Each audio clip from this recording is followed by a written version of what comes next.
તો જો મિત્રો આપણે છે ને ગાજરનું અથાણું બનાવવાનું છે, એટલા માટે મેં છે ને બધા ગાજરની છાલ કાઢી નાખી હતી કાલે, ને હળદર ને મીઠામાં મેં પલાળી દીધા હતા, બરોબર.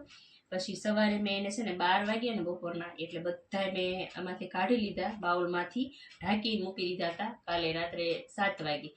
પછી આ બધા મેં બપોરે આજે સવારે 12 વાગે બપોરના કાઢીને પછી મેં એક પાણીએ ધોઈ નાખ્યા, કેમ કે હળદરને વધારે ચડિયાતું થઈ ગયું હોય ને મીઠું, તો આ બગડી ન જાય, એટલે જો ચોખ્ખા થઈ જાય. પછી મેં એને છે ને સૂકવી દીધા હતા, એક 5 થી 10 મિનિટ મેં તડકે રાખ્યા, ને પછી છે ને અહીંયા લઈ લીધા હતા પંખા નીચે.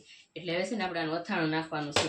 તો જો એના માટે છે ને આપણે શું લઈ લીધું ખબર, આ રાઈના કુડિયા, ને બહુ ઝાઝું નથી એટલે ઓછું ઓછું લીધું. આ છે મેથીના કુડિયા, જો આવી રીતે. અને આમાં છે ને પેલા આ એટલામાં જ નાખવાનું છે આ તેલ, કેમ કે આને જ વઘાર કરવાનો છે, ખાલી રાયના ને મેથીના કુડિયાનો તેલ. આ તેલ છે ને મેં ગરમ કરી લીધું છે, પણ ઘડીક વાર અહીં રાખ્યું ને ઠંડુ થઈ ગયું, પણ જો આ સરસ મજાનું આમ ગળશે ને ત્યાર પાછું સરસ થઈ જશે. એટલે જો આવી રીતે આમ વઘાર કરી ને આમાં છે ને ધાણા જીરું ને મરચું 2 વસ્તુ નાખવાની. હળદર બિલકુલ નથી નાખવાની, કેમ કે આમાં નાખ્યું હોય ને એટલે અંદર હળદરનો સ્વાદ હોય. પછી જ્યારે આપણે બની જાય નાખ્યું હોય, કદાચ ને હળદર નાખ્યું હોય ને તો જરાય અથાણું સારું ન લાગે. એના માટે હવે હળદર આપણે નાખવાની નથી.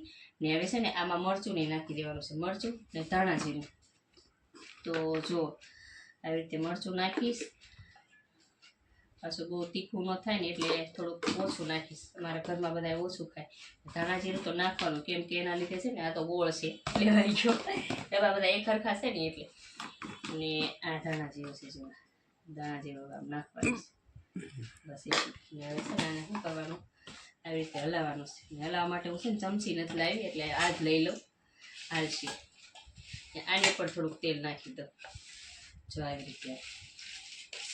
એમાં છે ને એકદમ આમ થઈ જાય. જો આમાં મરચું સેજ ઓછું લાગે છે મરચું, એટલે હું છે ને નાખીશ હજી ઉપરથી. પેલા આ જે ગાંઠા રહ્યા ને મરચાંની બધી ગોળીઓ એને આમ ફરખી કરી નાખું, એટલે સરસ થઈ જાય. જો સરસ મજાનું થઈ ગયું. હવે થોડુંક મરચું નાખી દઉં. ગોળ આપણે નાખવાનો છે, પણ ક્યારે એ થોડીક વાર રહી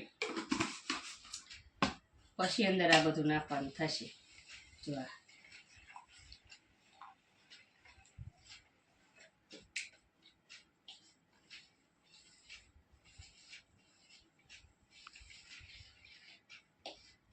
પછી છે ને જો આપણે આ છે ને બધો ગોળ સુધારી અને અંદર નાખી દીધો છે ને, આને છે ને આપણે શું કરવાનું ખબર છે, મિક્સ કરી દેવાનું છે આવી રીતે આમ ગોળ. કેમ કે ગળ્યું અથાણું કરવું છે ને એટલે. ને આની અંદર સેજ લીંબુ નાખવાનું છે, અડધું ફાળું.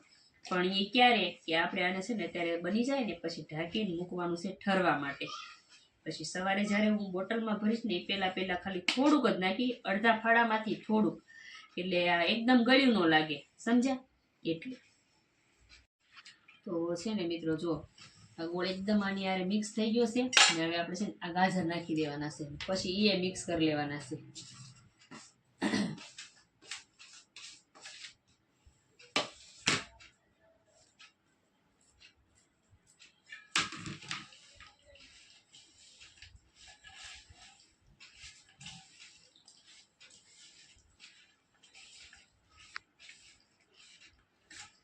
બંધ કરવાની.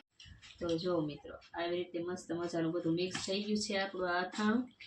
હવે અમે છે ને ઉપરથી વરિયાળી નાખવાની છે, કેમ કે તેલ ગરમ હોય ને ત્યારે નહીં નાખવાની, નહીતર કડવી થઈ જાય. આમ વરિયાળી નાખ્યું ને એટલે 1 નંબર અથાણું થાય તમારું. હું બધા અથાણામાં મારે વરિયાળી હોય, ગરમ મસાલો ન હોય. આખો ગરમ મસાલો કોઈ દિવસ હું ન નાખું, કેમ કે તજની મોઢામાં આવે ને તો અથાણું ખાવાનો આપણો મૂળ ભાંગી જાય. એટલે પછી જો આવી રીતે. હવે છે ને આને શું કરવાનું ખબર, ઘડીક વાર ઠરવા દઈ અને પછી આને બોટલમાં ભરવાનું છે. તો આ આપણું અથાણું થઈ ગયું છે રેડી. તમારે બનાવવું હોય તો કહેજો, તમને બનાવી દઈશ.